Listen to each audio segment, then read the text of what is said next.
Yo, what's up, guys? I got a modal here. It's not really a modal, just a card, some opacity, some zoom effect.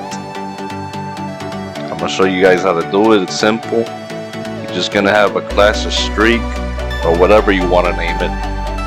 You're gonna have to add a margin, background color, border radius, a width, a height, a padding, and an outflow hidden. Here's the code right here. It's gonna use a linear gradient and a hover. The rotate is 0 left, top opacity, and an image hover. Here's the HTML. I'm gonna zoom in a little bit for you guys. There you have it.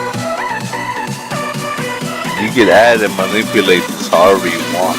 It's up to you guys. If you want to make the image without the border,